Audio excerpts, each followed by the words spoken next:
In the heart of the nation's capital, the Washington Commanders emerged from a storied football legacy that began in 1932 as the Boston Braves and later evolved into the Redskins.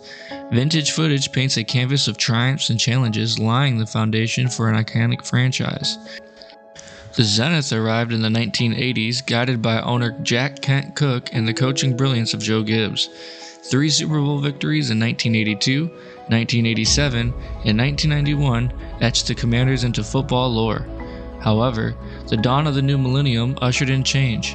Dan Snyder purchased the team in 1999, and under Snyder's ownership, a complex tapestry witnessed draft successes and investigations by the federal government. Amid criticisms and evolving dynamics, the team name faced scrutiny for racism. Snyder's contemplation of selling the team amid accusations of sexual harassment added an unexpected layer to the narrative. Fast forward to today, with new ownership group led by Josh Harris, herald a new era for the Washington Commanders. Despite the last NFC Championship appearance 32 years ago in 1991 and recent playoff challenges under new leadership signal a fresh chapter in franchise history. This is the saga of the Washington Commanders, a story forged through the decades, reshaped in the winds of change, and now poised for a future destined for greatness. Welcome to the eagerly anticipated next chapter in the storied records of football history, starting now. Welcome to my Madden 24 rebuild of the Washington Commanders. I appreciate you guys all taking the time to stop by and pay me a visit and see what I got cooking over here. I've never done a recorded video like this. I've done some light streaming. I've not really took that seriously either, but you know, I've been playing these football games since like 1996 now, and I just felt like it's time for me to maybe put my own content out there and see what you guys think. I grew up with Game Day, and then I started with Madden on the PS2 with Dante Culpepper, so I believe that was Madden 02. And then I got into 2K pretty hard at 2K5. My uncle had 2K4, so kind of, and the price drop at my age, I was like 13, 14, so it matched up perfectly for me. So I went that route.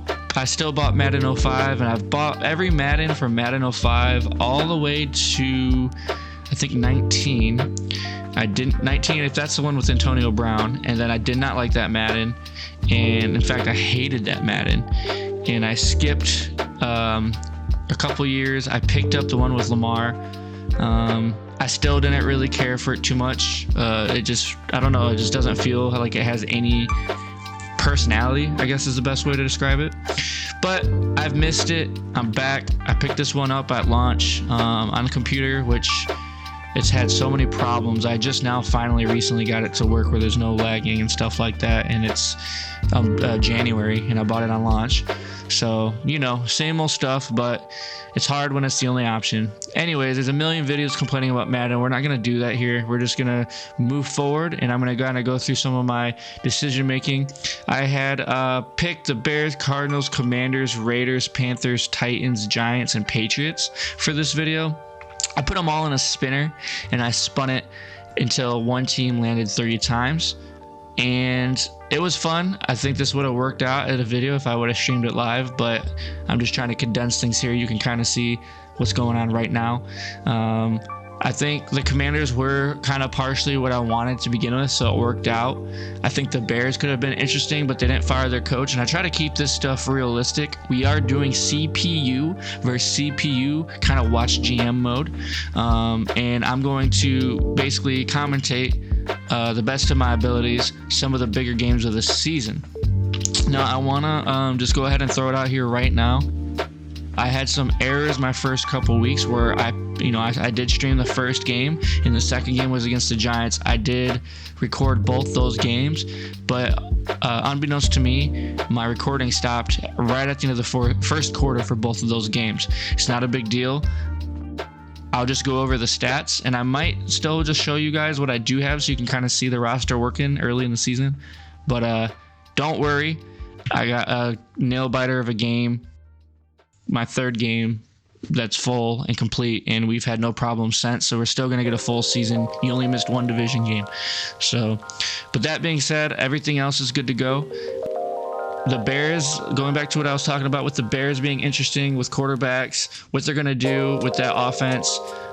Cardinals, they got Kyler, and they had a young, good Trey McBride, but they are losing Hollywood Brown, and that defense is a mess. So that's something that I found a little bit interesting. And then we have the Patriots. Solid defense, but outside of that, like, there's a lot of question marks. Ramondre had an okay year, had an injury where he needs some help in the receiver position. And we have the Panthers with Bryce Young. I wasn't overly excited to try to fix a quarterback started there. Part of the fun in rebuilding for me is getting the quarterback and developing them and making them kind of like your own in your scheme.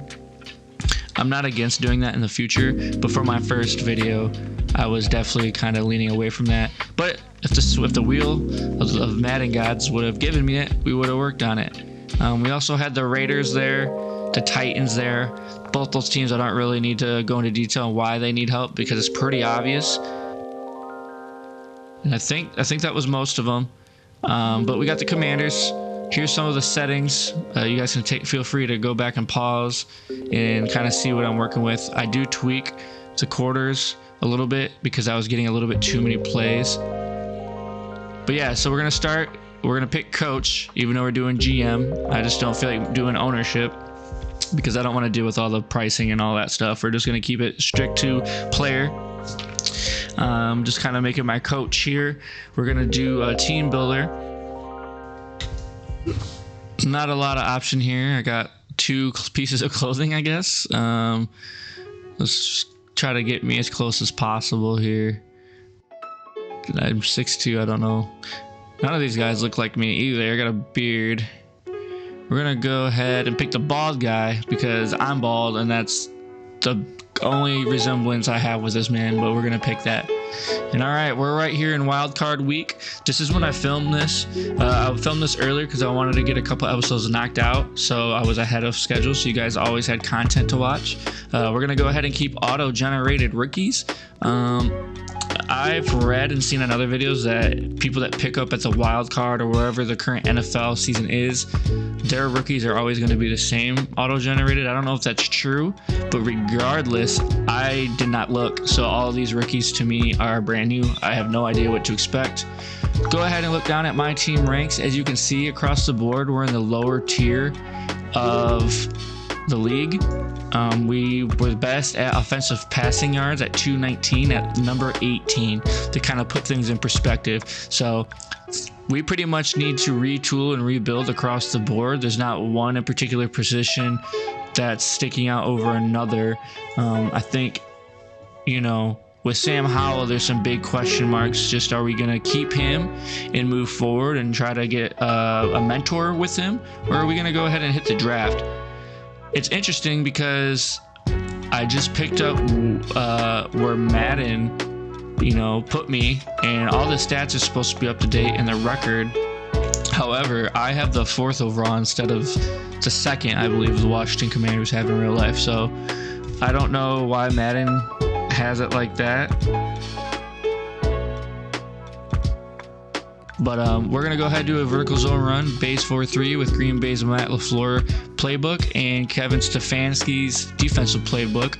That defensive scheme base 4-3, and with that playbook does have some 4-6 in there to help stop the run. That vertical zone is popping right now, obviously in the NFL the last few years. I know it's kind of trendy, but let's mess around with it. I haven't messed around with Green Bay's playbooks too much, so could be fun. We're going to go ahead and simulate what really happened that wild card weekend.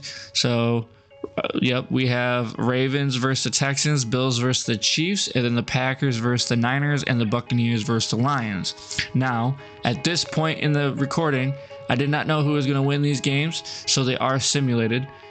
So you're not going to get the same outcome. It is what it is. At this point, those late draft picks aren't as big of a impact as the first half of the first round. So it shouldn't change too much. We're going to go ahead and fire the guys that they gave us as far as coordinators. We're going to find a guy. I try to play realistic here. I'm running a vertical zone run. So I want to find a guy that also does vertical zone run, or maybe a West Coast zone run. But something close, something that would fit. And you know, they say that stuff doesn't really matter with coordinators in this game. It's more about the traits or talents, whatever you want to call them. Maybe that's true, but I want to keep it realistic. So we're going to get Nick Gregory there. He runs a vertical zone run. And we're going to look for defense. Same thing. Sammy Rios is doing a 4-3 quarters with Sean McDermott's playbook. Let's see if there's anything else that's somewhat close. We do have him running a 4-3 under with Jeffrey Penn. But it's weird because it says he's running a 3-4 in his talent tree, so that's not going to work. So we're going to go ahead and pick up Sammy Rios, defensive back guru, standard 4-3. He is running that 4-3 quarters, and we're going to just go with that. And we're going to do the points later on. All right, we're going to go ahead and advance this. This is where you're going to see some of the difference in real life to the game here so far. So let's go ahead. I'm going to look at the settings real quick. Again, you guys can kind of pause it, see what I'm working with here. I turned off weekly training. I automated it so I don't have to do that. Everything else, though, is manual. Coach firing I turn on. Hopefully that doesn't backfire, but I like having some pressure on me here. So we'll see what happens. Commanders overall, as you can see, also we didn't talk about it. We're 79s across the board. All right, so yeah, we got the Ravens and the Bills and the Niners and the Bucks. So we definitely got some differences in what happened in real life. I kind of like these outcomes. I was rooting for Green Bay though, but it's okay. I do, as a Bronco fan, there's a lot of blood of the Broncos in the Niners currently, so that's okay. So yeah, we'll see what goes on here. Baker Mayfield, see if he can keep going on a tear in the digital world, because it ended for him last week. In real life,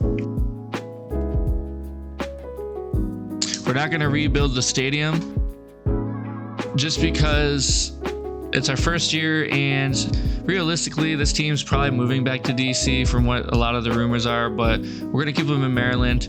They also might get rebranded in real life, but the only way for us to stay Washington is if we would have to move to rebrand to maybe like Virginia Beach in this game and then move back. And that's a lot of work. We're just going to stick with it for now.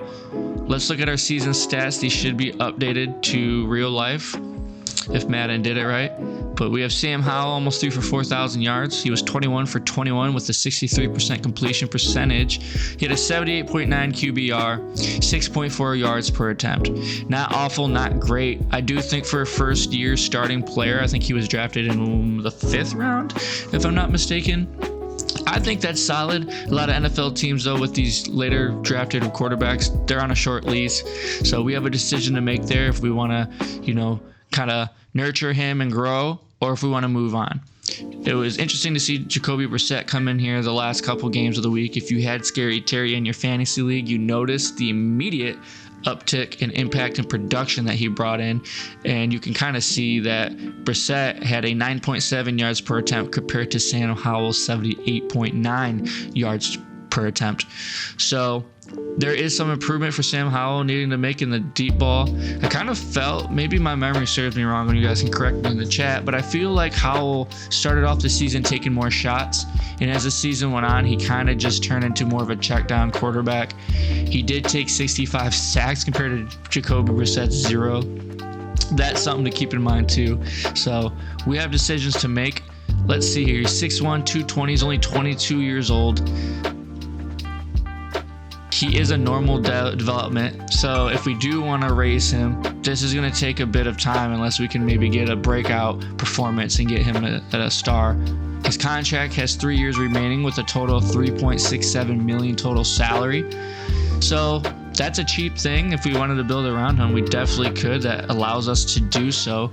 So there is some positives along with some negatives with keeping Sam Howell as expected. Let's go ahead and look at our receivers. We got Terry McLaurin, 79 receptions, broke 1,000 yards barely with 4 touchdowns. Curtis Samuel, Jahan Dotson, Logan Thomas. To round out the top 5, we have Gibson.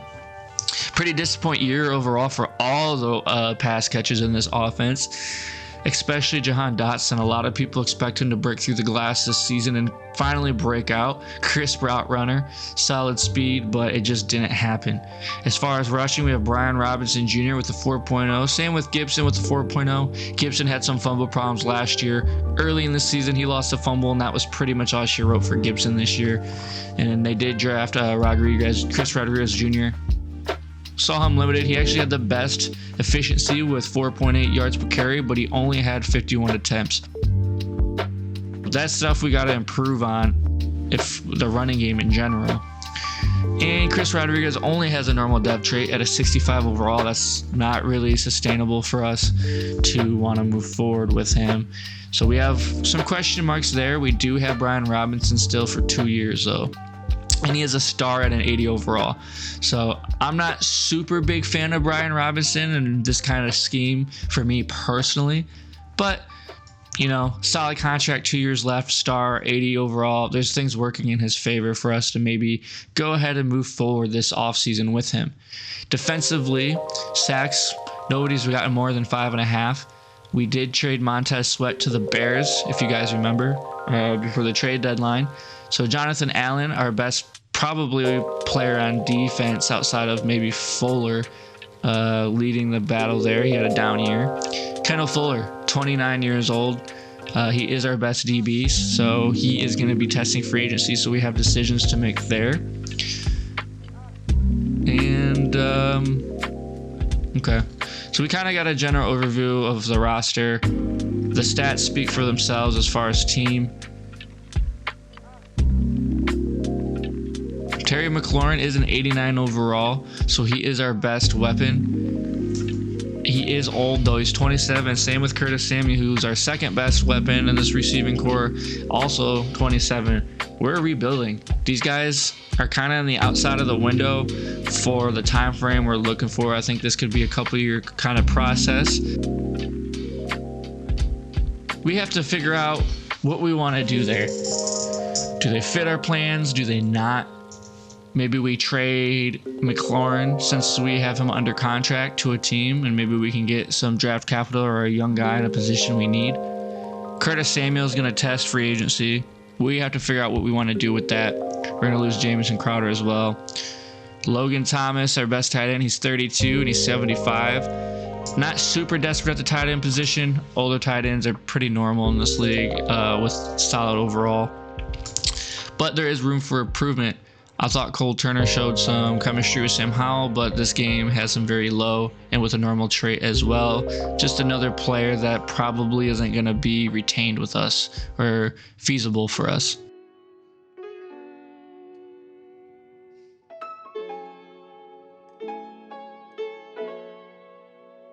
Jahan Dotson is a star trait, so that's somebody that can develop quickly.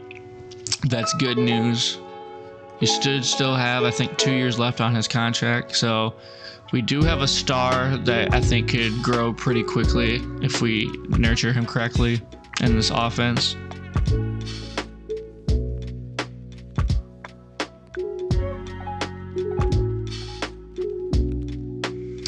Our offensive line has some holes in it with the left guard, the center. Right guard's very good with Sam Cosmi. Right tackle 78, that's okay. So we do have some holes. Left end, not great. Right end, not great at all.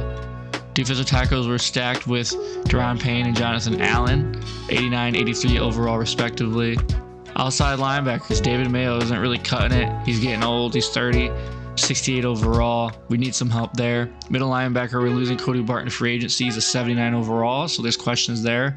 And outside linebacker, Jamin Davis, 78. He is a good player that's still a decent age. Got some good safeties with Cameron Curl. Corner, our best is, like I said before, it's going to be Kendall Fuller. And we got Beetlejuice, is what I call him, at 77. And Forbes Jr. at 76. Both are still young. So DBs aren't terrible. But, you know, always room for improvement. This game has a Super Bowl as the Ravens and the Buccaneers. Unexpected, the Buccaneers made it all the way through. But congratulations to those teams.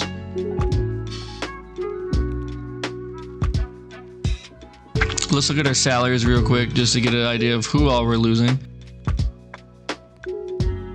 Some lower level guys, we are losing Crowder, Pringle, Barton, like I said, he's our starting middle linebacker. Joey Sly, our kicker, our defensive end. Here, let's go here. Camden Curl, 24 years old, 82 overall. We are losing him. He is a priority.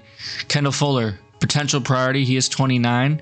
I know with the 27-year-olds, we said they didn't fit our window, but I do think I want to retain him if the re-sign interest is high. Maybe we can get him on a cheaper deal to kind of help us out. Losing Antonio Gibson, Curtis Samuel. Those are some of the bigger names, to be honest, in my opinion, worth mentioning. So there is going to be some room to improve the depth on this team.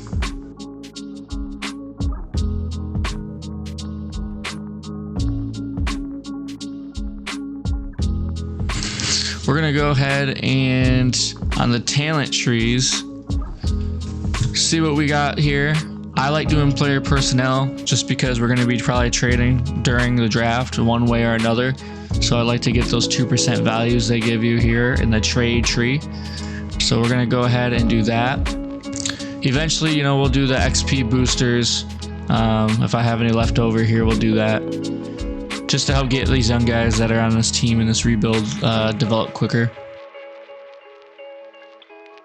I would like to see this feature fleshed out a little bit better in future Maddens. I kind of think it's half-baked. But it's nice to see these options. It reminds me of the old NFL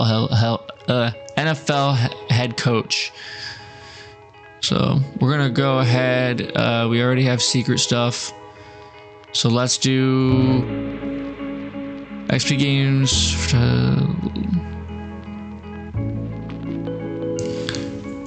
Let's go ahead and do 2E tight end, 5% for tight ends, and then we're going to do man in the middle, or the defensive development, I'm sorry. Let's skip and let's look at the recap for the 2023 season.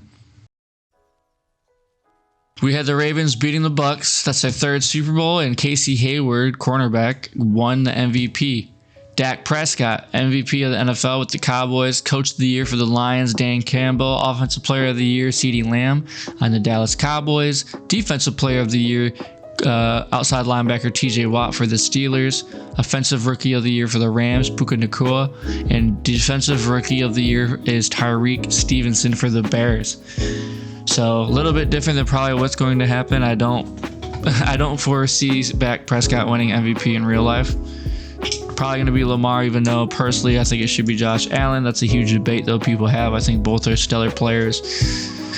Hit the retirements: Case Keenum, Chris Hubbard, Ben Jones, Jason Peters, Cameron Hayward, Jimmy Graham, Demario Davis, Taysom Hill, Cameron Jordan, Casey Hayward getting Super Bowl MVP and then riding off in the sunset. Gotta love it. Greg Van Roten, Brian Hoyer, Brandon Bolden, Riley Reeve, Cody Davis, Adam Thielen, Matt Paradis, Al Woods, Randall Cobb, Aaron Rodgers. That's a surprise. Greg Zuerlein, Mason Crosby, Justin Pugh, Tyrod Taylor, Jason Verrett, Calais Campbell, Jason Kelsey, Brandon Graham, Justin Houston, Mike Purcell, Russell Wilson, Josh Norman. And Latavius Murray and Mercedes Lewis. That's pretty much the biggest, all the big names. There's quite a bit there, so you're starting to see a true changing of the guard at this point. We've already seen it with the Bradys and Breezes the last few years, Rivers. This is just more of that. Sad to see it. Kind of teaches you to appreciate what's here. Gonna cut some of these younger overall, older or lower overall guys. Probably just practice squad players that threw on our team.